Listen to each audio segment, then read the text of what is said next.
this time in Spanish. Bienvenido aquí. Yo quiero que vayas tú. Yo quiero que vengas hoy.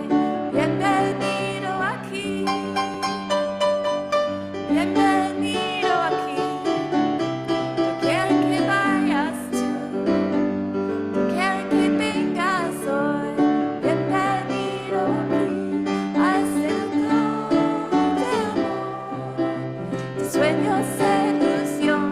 A ese lugar de amor. Bienvenido aquí. Sí, a ese lugar de amor. De sueños e ilusión. A ese lugar de amor. Bienvenido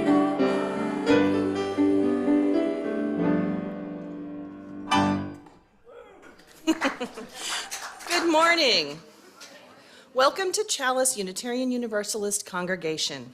We are a community of diverse beliefs and experiences, nurturing the liberal religious spirit and united by our desire to grow in love and in service. All of who you are is sacred. All of who you are is welcome. Whether it's your first time in worship or your 100th time, we're glad that you're here. I'm June Bailey, the worship associate today. Our pulpit guest this morning is Dr. Arvid Straube. Reverend Doctor? Yes. Okay, Reverend Dr. Arvid Straube. Our worship musician this morning is John Schultz. Our song leader is Sarah Shepard. Our tech team is Hope Campbell and Jake Diock. Our greeters are Susan Spoto and Kevin Kung. Our minister, Reverend Sharon Wiley, will return to the pulpit next Sunday, October 27th. Welcome to our Sunday worship service. Welcome to those of you here in the chapel and to those of you watching live on Zoom. For those of us here in the chapel, please feel free to wear a mask or step outside as needed for your comfort. Also know that if you step outside, you will be able to hear what is happening inside while you're out there. We're always delighted to see newcomers joining us in worship. As a newcomer, you might be interested in the groups and activities we have to offer. They can be found in our email and e-news calendar. Online, newcomers will receive an email invitation to join our list after the service.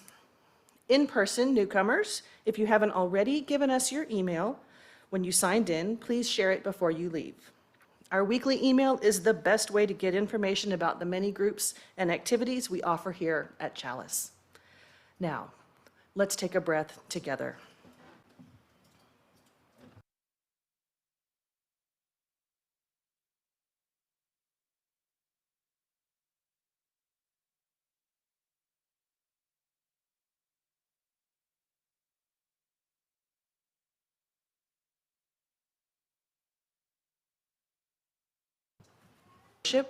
We acknowledge Indigenous peoples with these words from Robin Wall Kimmerer, a citizen of the Potawatomi Nation. Each person, human or no, is bound to every other in a reciprocal relationship. Just as all beings have a duty to me, I have a duty to them. If an animal gives its life to feed me, I am in turn bound to support its life. If I receive a stream's gift of pure water, then I am responsible for returning a gift in kind. An integral part of a human's education is to know these duties and how to perform them. Now we light our chalice, the symbol of our Unitarian Universalist faith.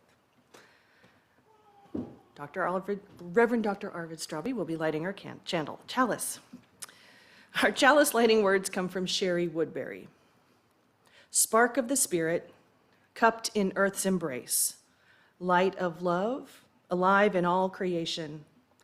As we kindle this flame, we rekindle our connection to the sacred web of life.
The words of our call to worship this morning come from Louise A. Robeck.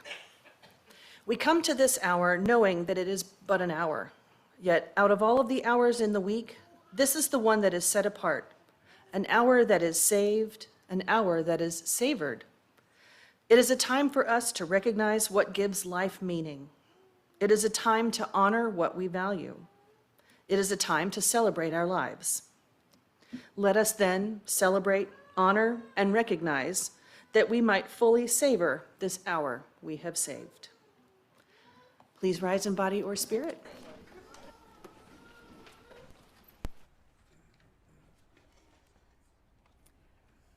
Our hymn of the month for October is number 53 in the gray hymnal, I Walk the Unfrequented Road. We're singing this hymn every Sunday this month to help us get to know the hymn and feel more comfortable singing it.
Our Sunday worship is the shared spiritual practice of our community, and we tend to the congregation during this time by sharing and honoring our joys and sorrows.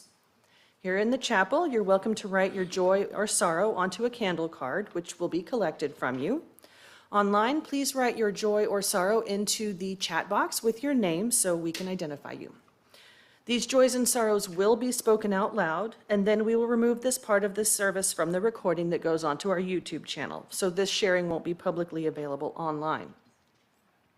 If you would like to send Reverend Sharon a confidential note about your joy or sorrow, or to make a prayer request, please email her. Her email address will be on the screen in a moment. Please enjoy some music while you write down what you would like to share so that in the sharing, your burden is lessened and your joy is multiplied.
We light a final candle for all of the joys and sorrows that go unshared and unspoken this morning. These two are held in the love and support of this community.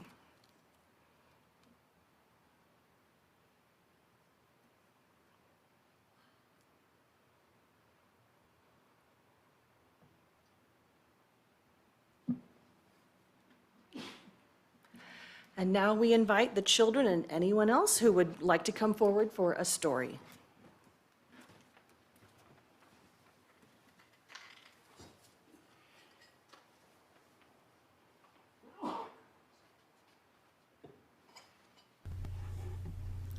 Our story is called Where Does God Live?, written by Holly B. and illustrated by Kim Howard.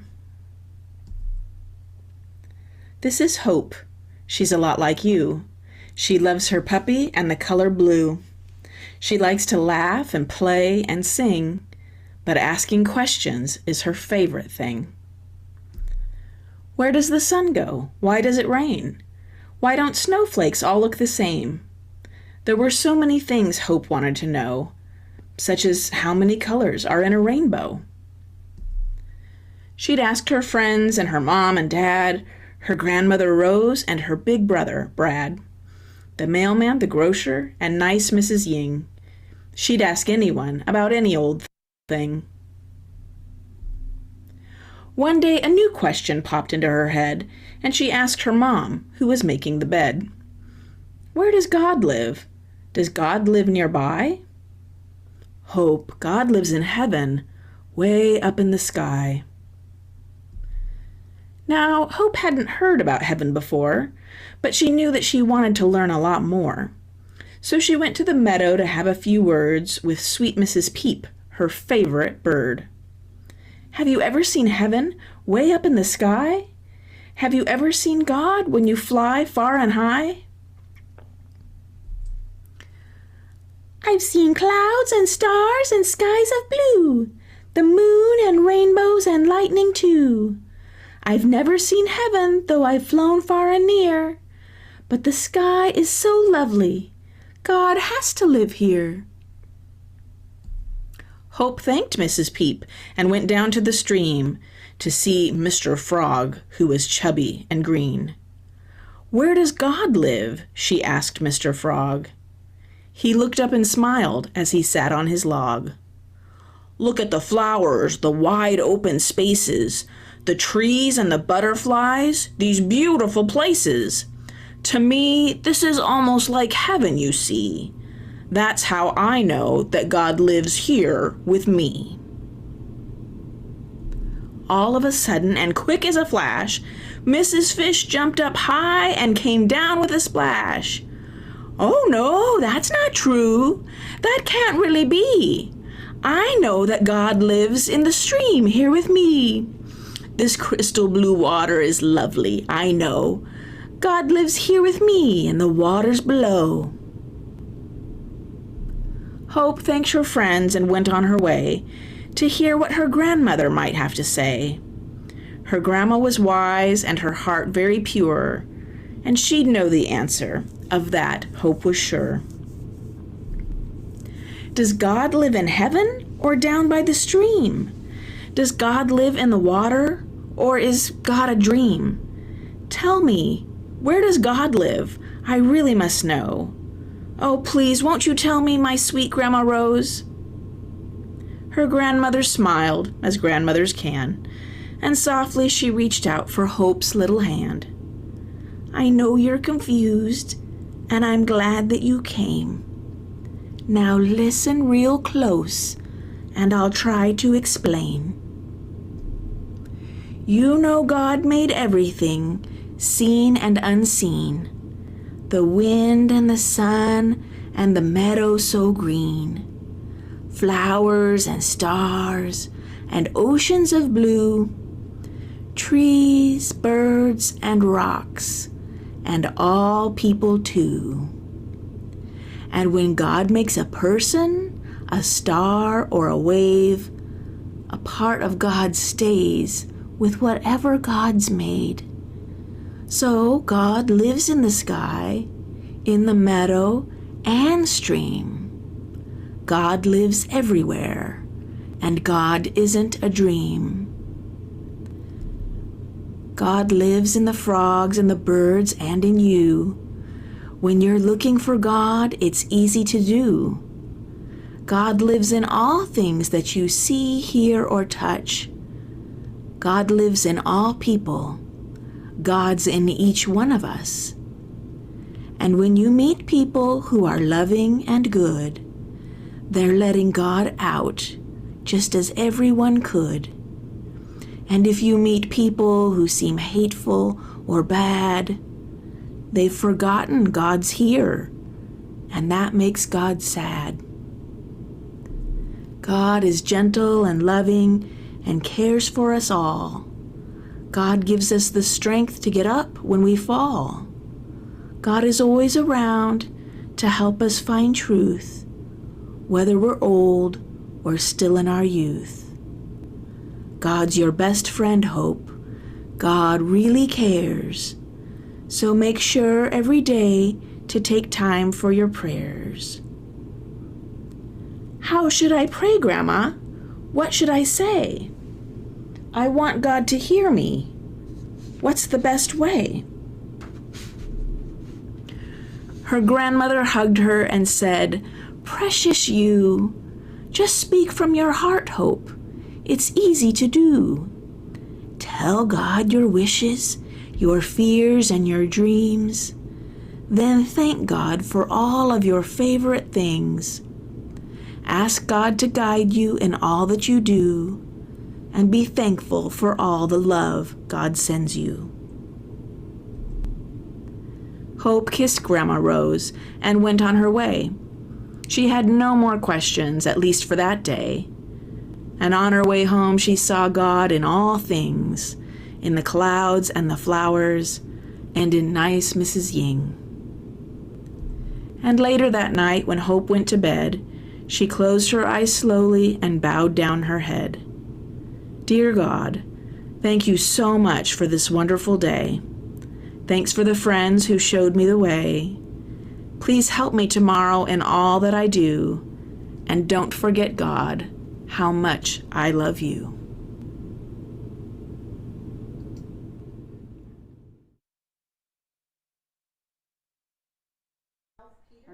As the children leave for their classes, we join in singing.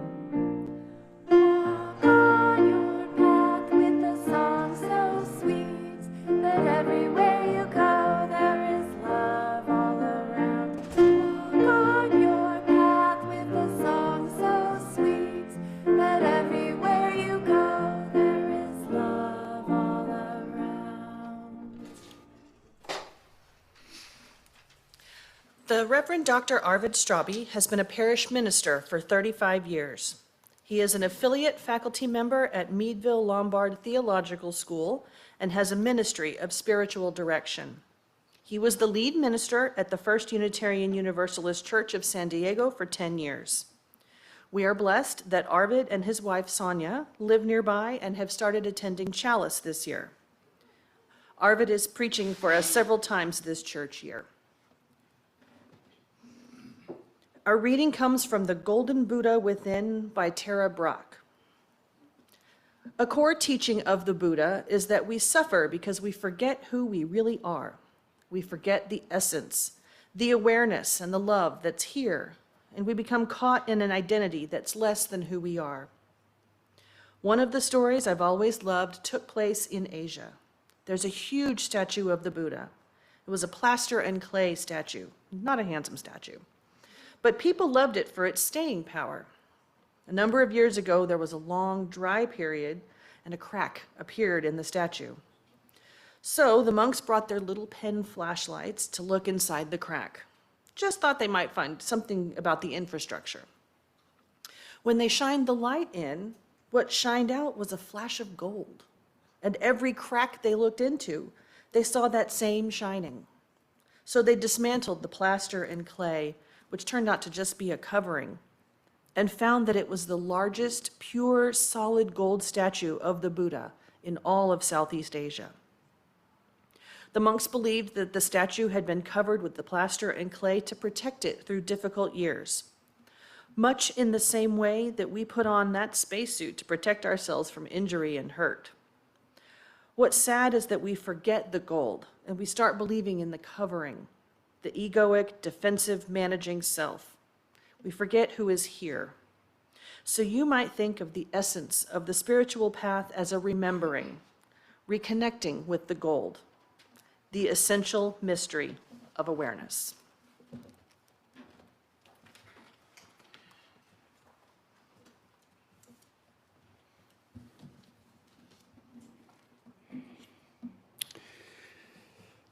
Well, it might surprise you to hear that I don't think people are basically good.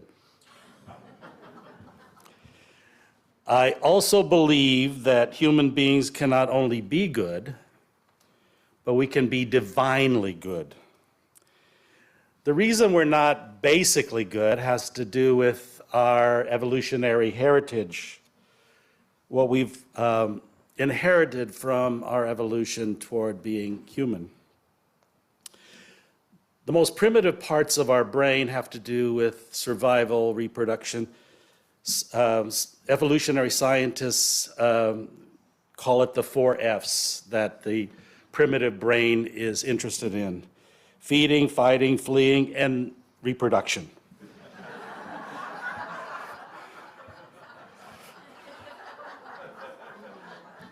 I wasn't going to say that word. But we do have higher, more evolved parts of our being which are part of our brain as well. We have our mammalian brain, which has to do with coming close to others of our kind, but we also have a higher primate and then human brain that allows us to reason and to love and to care and to have compassion and to actually, according to the greatest spiritual teachers of human history, allow us to move from self-centeredness to selflessness, to be able to identify only with the needs of ourselves and those close to us, to universal care. And then there's a way that we can let go of our suffering. And those things that were taught by these great spiritual masters, spiritual practices, are ways we can train ourselves through habits of thought and action. One of my very favorite books, I do highly recommend it. It's by Rick Hansen, and it's called, he's a cognitive psychologist, it's called Buddha's Brain. And one of the insights that really struck me about this book is the Buddha was just a human being. So he created this great training of wisdom, compassion, and the ability to, while we have to endure pain and discomfort, to let go of the suffering around that. A great, great spiritual teacher. And basically, his neurology is the same as ours. Potentially, we have Buddha's brain. We're not that different from other great spiritual leaders: Jesus, Mother Teresa, Martin Luther King, these spiritual giants. Let's think about Jesus. Now, contrary to other religions, Unitarians believe that Jesus was fully human. So if Jesus was human and still could teach this wisdom, still could have this universal love and compassion, still have this potential for forgiveness,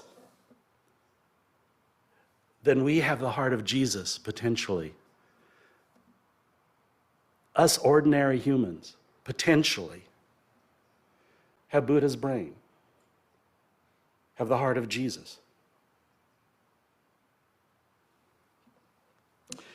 So many Unitarian Universalists are really interested in this kind of training to deepen their spiritual life, to understand life, suffering, and the great questions, and have found resources like meditation and yoga and other spiritual practices that are basically outside of our tradition. So I've been asked many times then, is there not a particularly Unitarian Universalist spiritual practice akin to yoga or Buddhist meditation? It turns out that there is. And there is a particular theology of human nature that goes with it. There's a lot that we can learn by looking back at our history, by seeing what our spiritual ancestors have taught us. We don't need to neglect it as much as we do. There's great riches there. So I'd like us to take us back to the early 19th century Unitarians. And I want to introduce you, if you haven't already known about, a great Unitarian minister named William Ellery Channing. In his day, he was a superstar. His essays and sermons were collected into books. They were published. They became bestsellers. They didn't have Netflix then.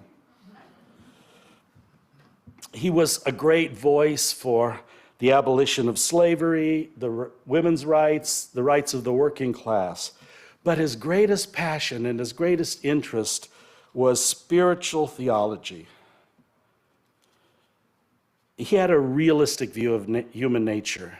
He had a clear-eyed view of how humans could cause themselves and others to suffer. But he had, in addition to that, an incredibly optimistic view of the human potential and what human beings might be. Human beings, he often said, have a likeness to God. That we have a likeness to God. That which is we attribute to the divine is also part of who we are or we can be.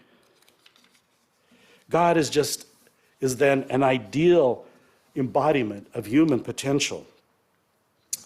So I need to stop here, back up a little bit. The early 19th century Unitarians all thought that they were Christian. They all identified as Christian.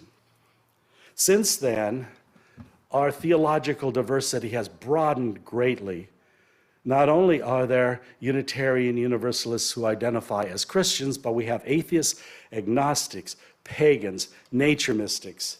I could go on. And because many of people who are part of our current Unitarian Universalist community have had traumatizing experiences with the religion of their youth, they're not real good with God language.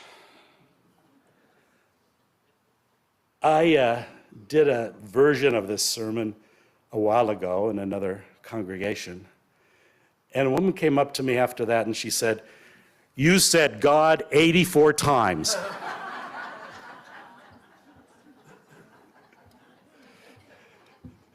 So then, after that, I was careful to always provide a humanist translation whenever I used that G word, what was meant, because it didn't need to be specific to any particular kind of theology or theological language. So here's the humanist translation for likeness to God. What can we think of as our most authentic and fulfilling human capacity? In Buddhism, this is called the Buddha nature. That's the deepest part of who we are. Like the story talks about how our fear and egoic stances cover up the true nobility of what it could be for us to be human. So the lifelong task of realizing our likeness to God, said Channing, is what he called self-culture.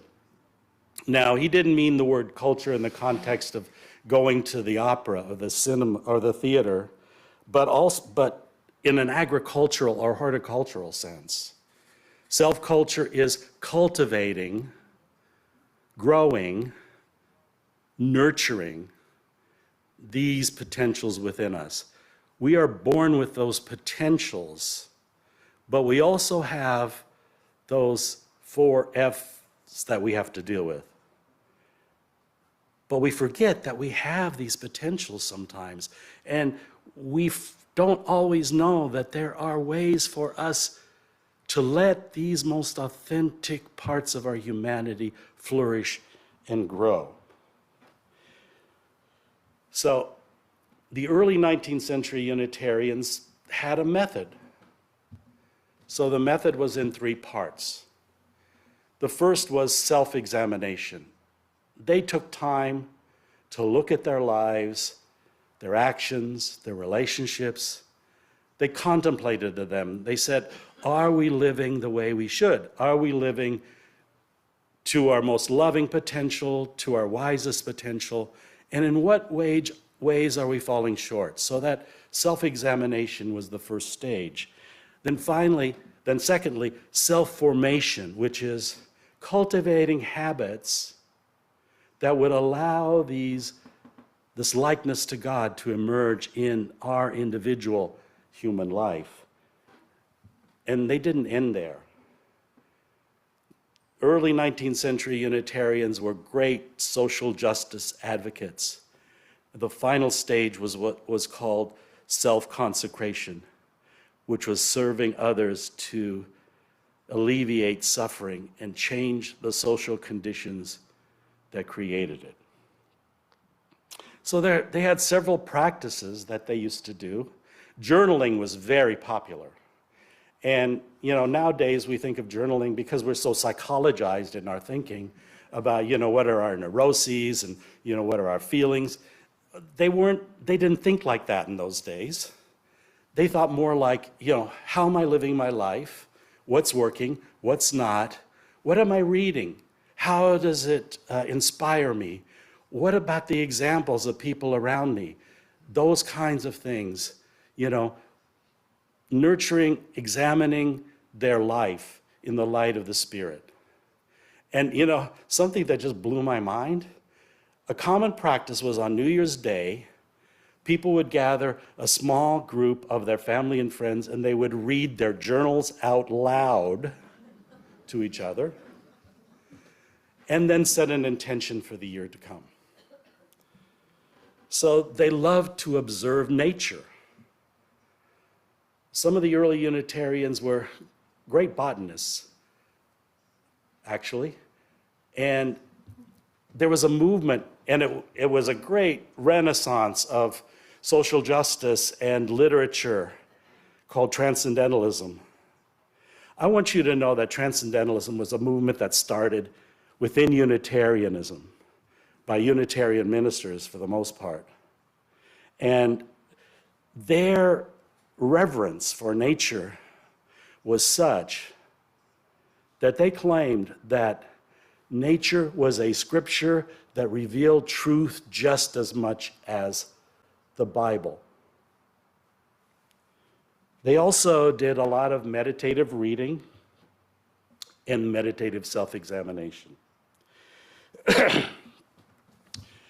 The journals are interesting reading. They still survive, some of them. They show us what Unitarians in those days had a rich spiritual life. And I want to tell you about one in particular. Her name was Margaret Fuller.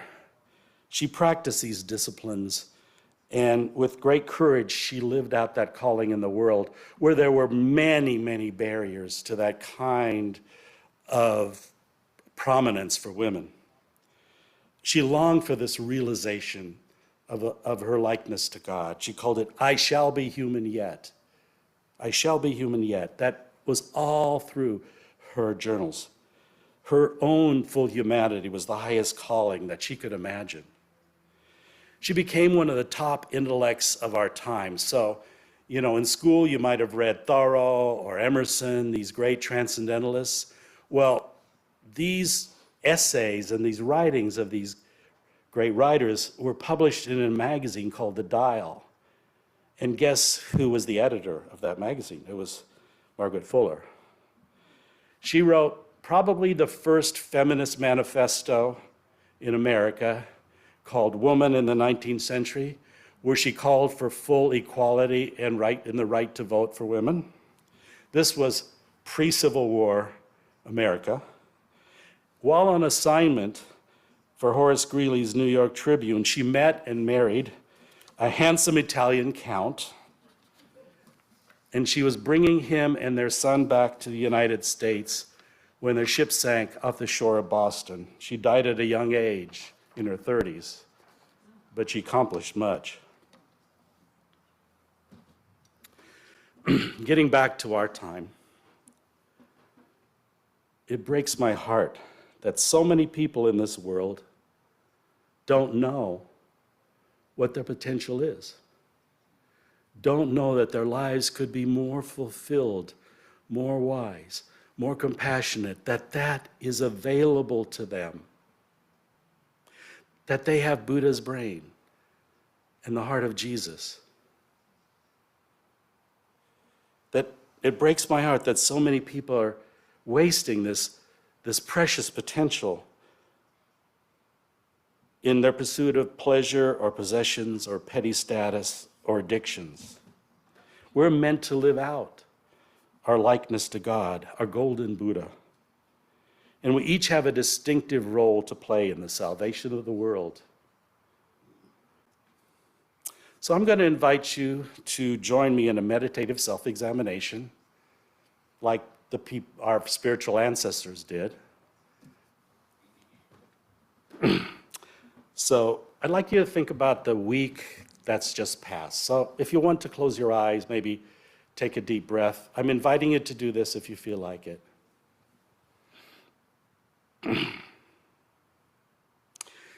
So think about the week that just passed.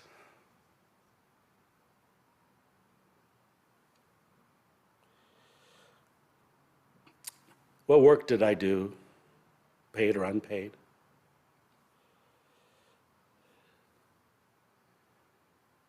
How did the work that I did align with my deepest values?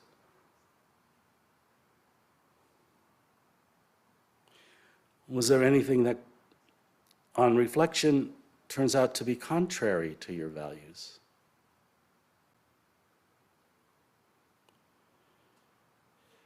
If there were ethical or moral dilemmas, did I resolve them with integrity?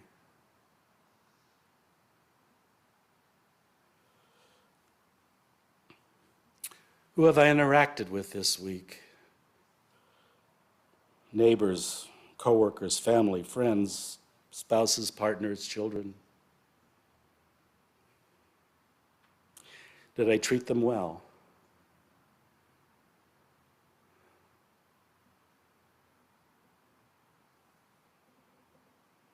Did I treat them for the worth and dignity that is inherent to them? Or did I forget and kind of treated them as a means to our own end, my own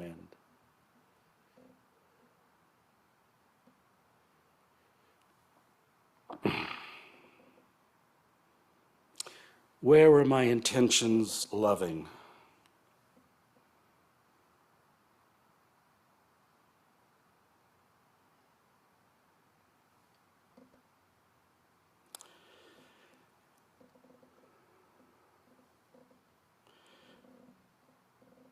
Where did I glimpse the holy?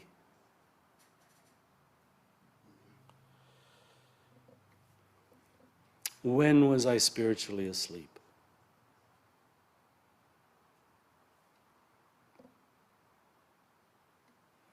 Now here it's important to understand that you did the best you could for the conditions at the time. Self-criticism and self-punishment is not useful here. Notice and let go after you've learned what you can do better in the next circumstance like that. Just let it go. It's not useful to dwell on it.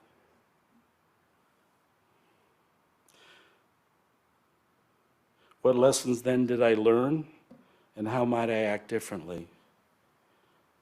How did I forgive myself and others? And we end our self-examination with giving thanks with being grateful for our precious human life and its potential, for the people who surround and love us and care for us, for the spiritual community that inspires us and gives us example after example of lives well lived that can teach us how to grow our own likeness to God when we see it in the lives of others in this community.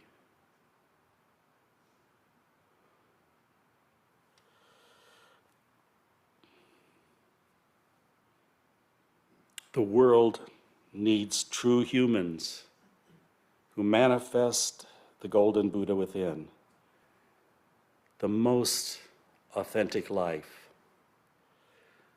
a likeness to God. May it be so.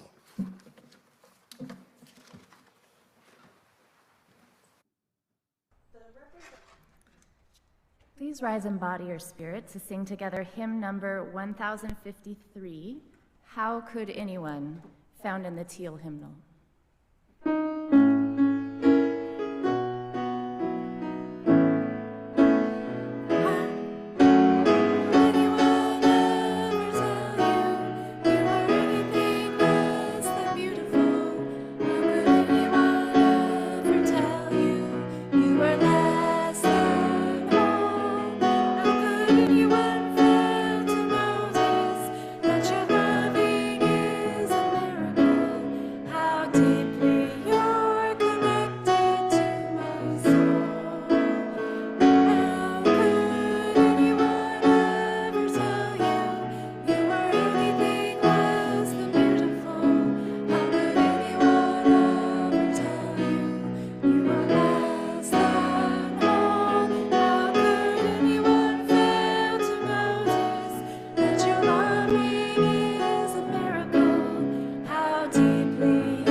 Please be seated.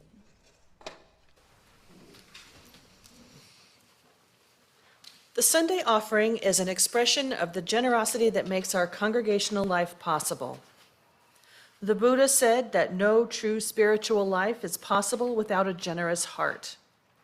Generosity allies itself with an inner feeling of abundance, the feeling that we have enough to share.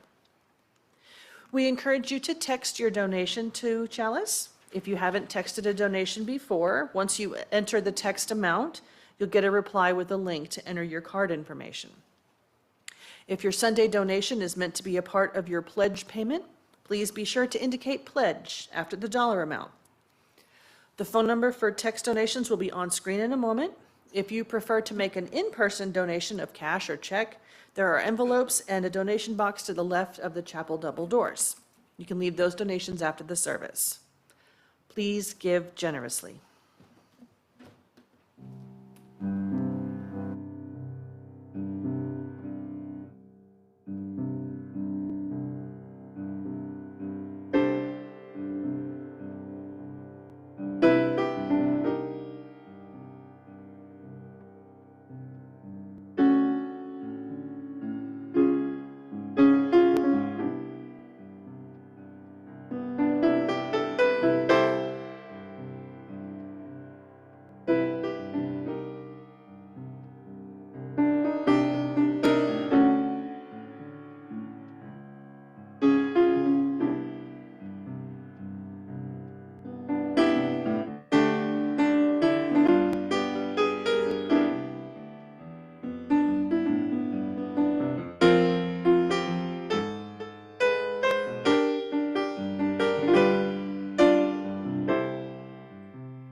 Please join in dedicating our offering with words of affirmation.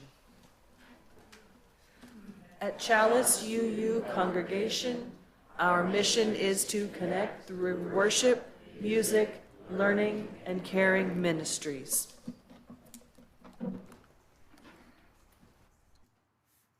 Good morning still. I have a song to share with you, and I was looking for a song that would go with the topic today, and I believe this does very well. This song's about really the wonder that's in each of us, that's deep down inside of all of us, and this song poses the proposition that it's a problem that we keep it so deep down.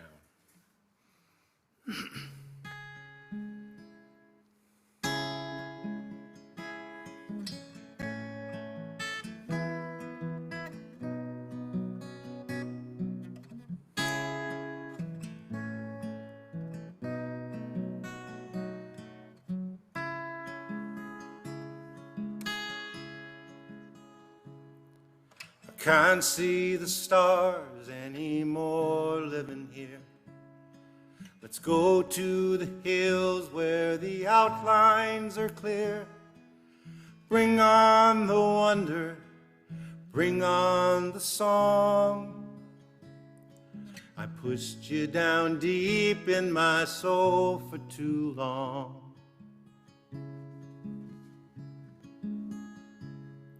I fell through the cracks at the end of our street. Let's go to the beach, get the sand in our feet. Bring on the wonder, bring on the song. I pushed you down deep in my soul for too long. Bring on the wonder, I got it all wrong. I pushed you down deep in my soul for too long.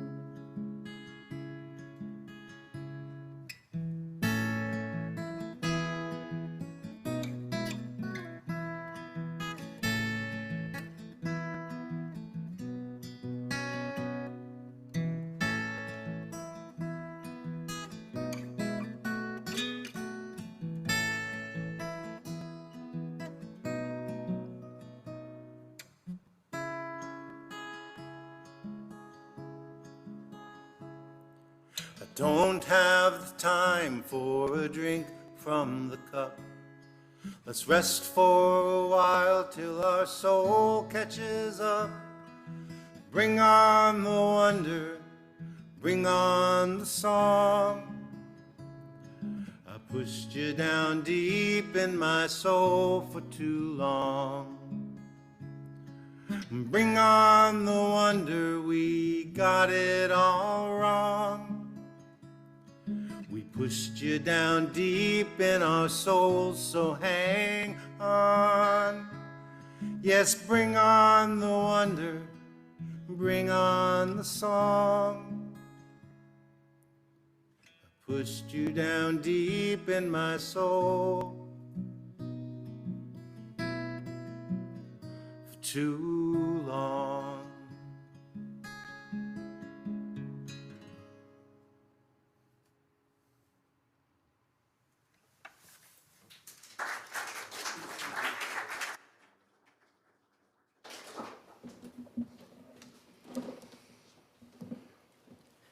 Please join in the spirit of reflection. Love holds you. Love bears witness to all your inherent dignity and worthiness. It witnesses how you try, succeed, and fail, and it does not flinch. Love will not let go. Love holds all of you.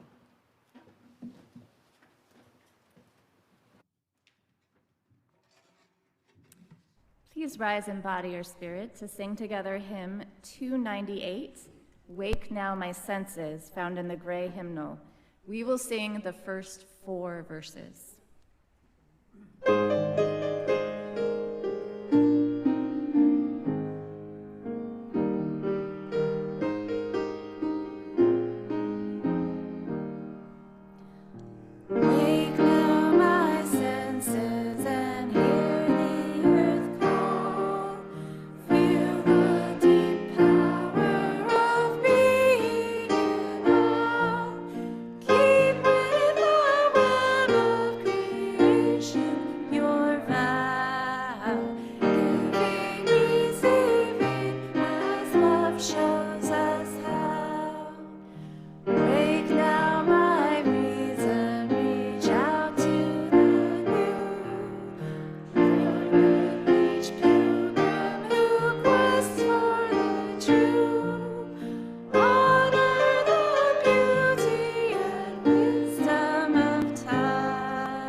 closing words come from Maggie Lovins.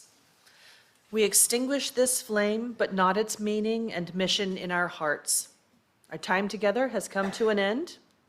Go in peace, be of service to one another, and may you move through the world in love for all of your days. Love and blessings to each of you.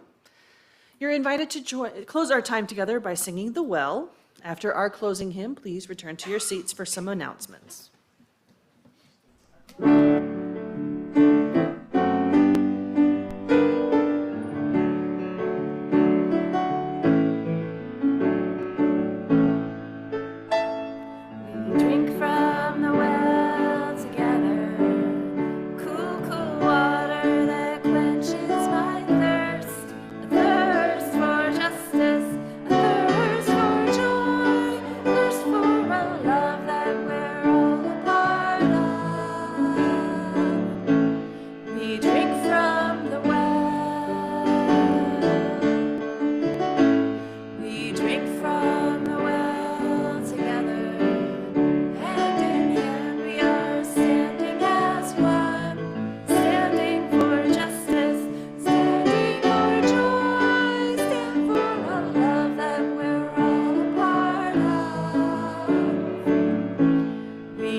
Okay, so we have, as you might expect, an auction announcement.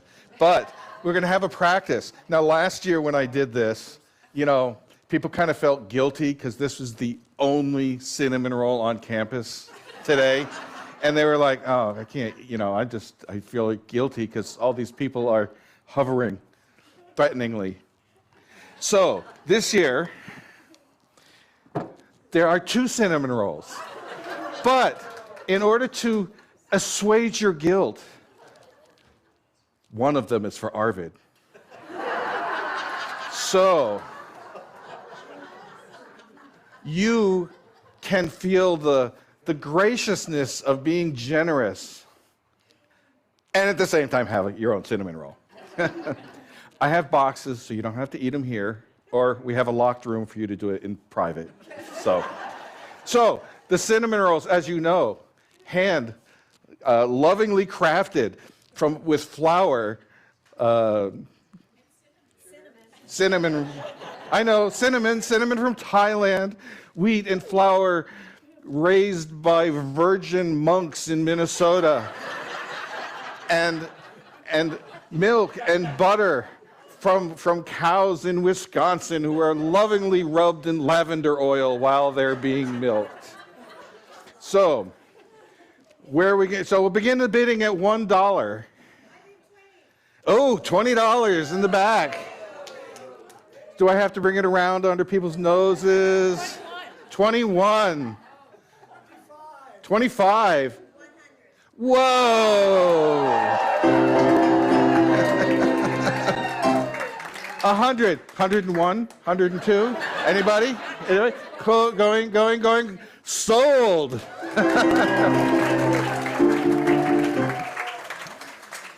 And now, if you go ahead and play the video, we've got a sub-announcement, if you will.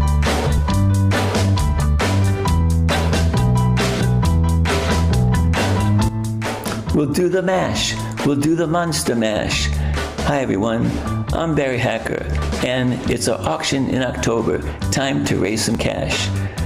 Yes, our auction this year is in the month of Halloween, so it was only really natural that we had a monster theme. When you join our Chalice auction, I know you're gonna love it, and with everybody taking part, I know we're gonna crush it.